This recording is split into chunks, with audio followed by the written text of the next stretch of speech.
Welcome to VSPM channel.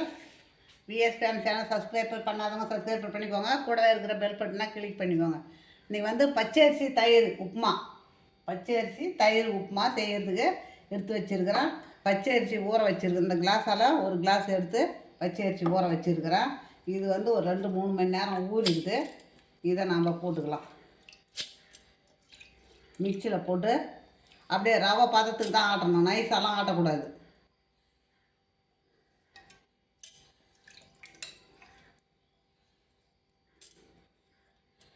இப்போ போட்டாச்சு.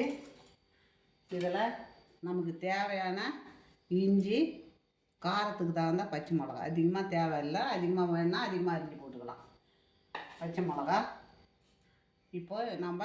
இப்போ வந்து ஒரு 4 ஸ்பூனு தேங்காய் பூ போட்டுக்கிறோம். அடுத்தது இப்போ பெருங்காயம், இப்போ உப்பு, அதுக்கு தேவையான உப்பை போட்டுக்கலாம்.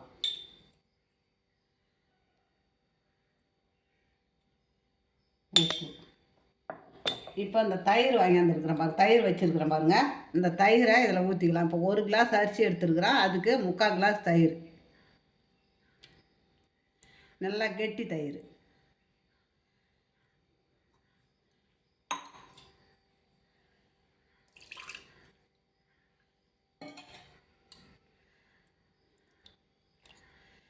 இப்போ நான் இந்த மிக்சியில் அரைச்சின்னு வந்துடுறேன்.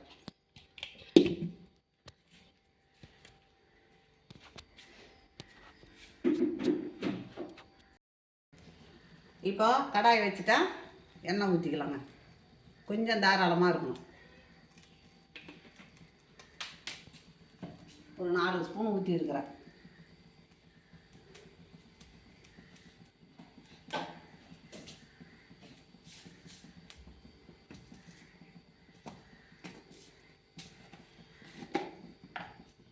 இப்போ அதுக்கு கடுகு போட்டுடலாம். எண்ணெய் கொஞ்சம் காயட்டும்.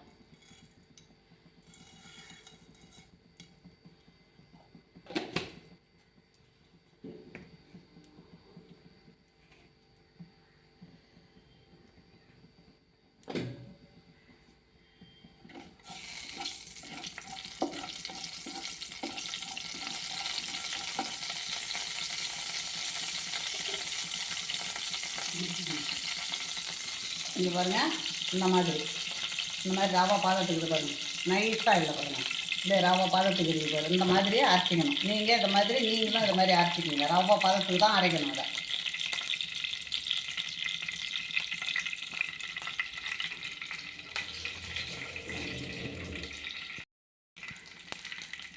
அதை கடுகு போட்டுட்டுங்க.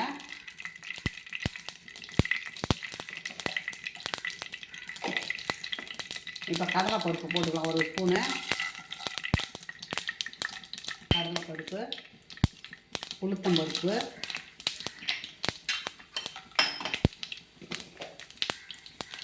கொஞ்சமாக ஜீரகம். நம்ம ஏற்கனவே பெருங்காயம் போட்டுட்டோம். வெங்காயம் தேவைப்படுறவங்க வெங்காயம் போட்டுக்கலாம்,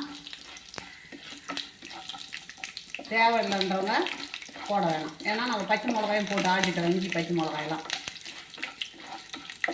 அப்படியே தாளித்து ஊற்றிக்கலாம்.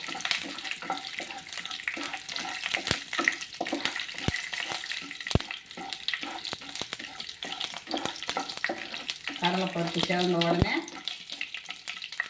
நம்ம மீதியெல்லாம் போட்டுக்கலாம். இப்போது கறிவேப்பிலை, இப்போ பொடியாக நறுக்கிய ஒரே ஒரு வெங்காயம்,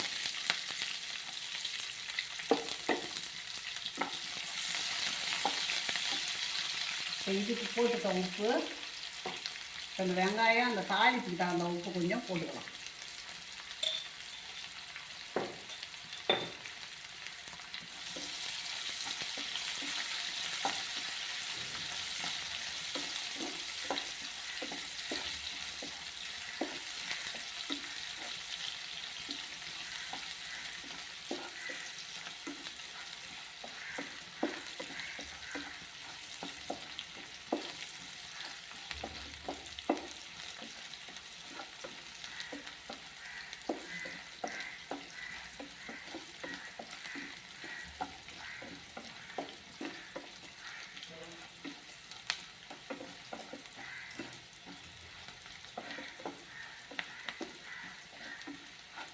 வெங்காயம் நல்லா கொஞ்சம் வதங்கணும். ஏன்னா நம்ம மாவு அப்படியே ஊற்ற போகிறோம், வேறு ஒன்றும் இல்லை.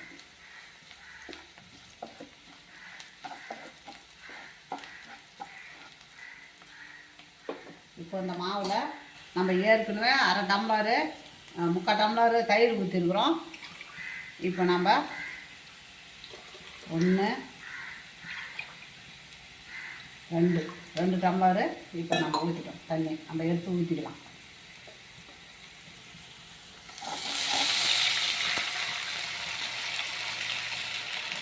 கட்டி கட்டியாக வராமல் நம்ம அப்படியே தொழை கொடுத்துக்கினே இருக்கணும்.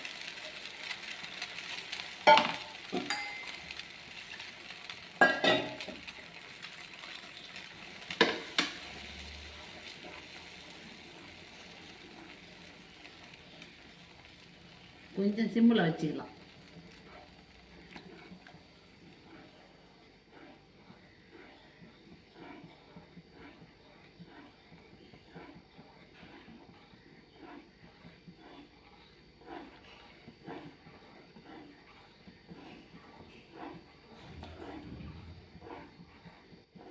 அந்த காலத்தில் நம்ம முன்னோர்லாம் இப்படி தான் செய்துருக்குறாங்க உப்பு மாவு.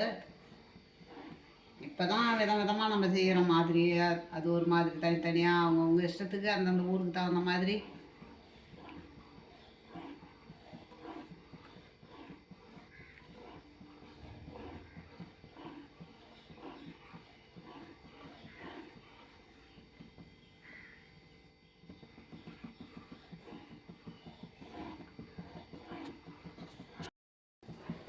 இப்போ நம்ம இந்த அரை எலுமிச்சம்பழத்தை புழிஞ்சிக்கலாம். அவ்வளோதான்.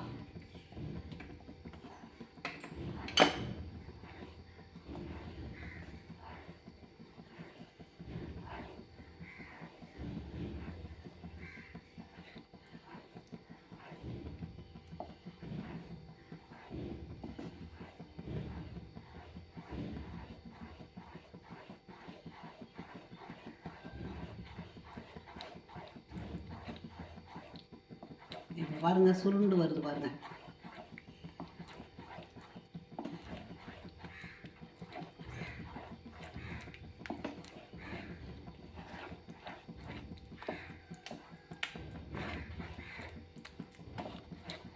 இந்த மாதிரி நம்ம இது பண்ணிக்கணும் இருக்கக்கூடிய அப்படியே சுருண்டு வரும்.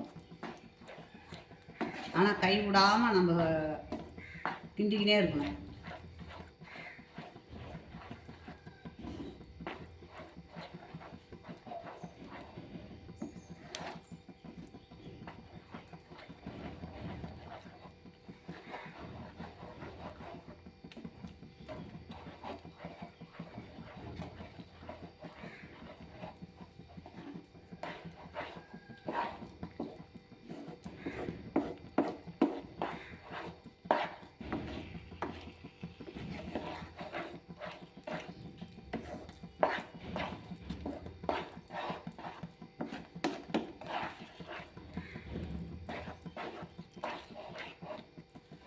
நம்ம இப்போ அப்படியே சிம்மில் கொஞ்சம் நேரம் மூடி வைக்கலாங்க.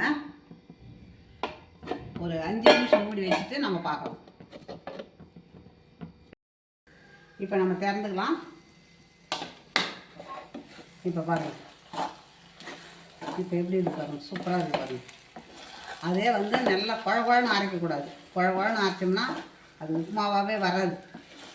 இந்த மாதிரி இருக்கணும். அதில் அந்த அடியில் பிடிச்சிங்கிறதெல்லாம் ஆறின பிறகு சாப்பிடும்போது எவ்வளோ அது டேஸ்ட்டே தனியாக இருக்கும்.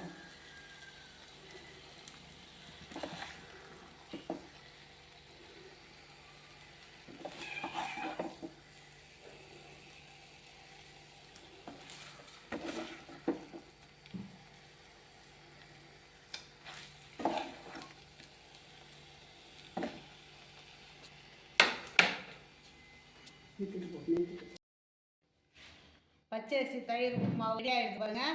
இப்போ நல்லா வெள்ளை விளையர்னு இருக்குது பாருங்கள். இதுவே நல்லா இன்னும் கொஞ்சம் நாம் வந்து அந்த அரைக்கும் போது இன்னும் கொஞ்சம் ஒரு இதாக அரைச்சிருக்கணும். நொய் விட்டு அரைச்சிருந்தால் இன்னும் நல்லா இருந்திருக்கும். கொஞ்சம் ஓடிடுது, ஒரு நிமிஷம் ஓடிடுது. அதிகமாக நொய் இருக்கணும். நொய் இருந்தால் தான் நல்லா இருக்கும். இந்த மாதிரி நீங்களும் செய்து பாருங்கள். உங்களுக்கு பிடிச்சிருந்ததுன்னா எனக்கு லைக் பண்ணுங்கள், கமெண்ட் பண்ணுங்கள், சப்ஸ்கிரைப் பண்ணுங்கள்.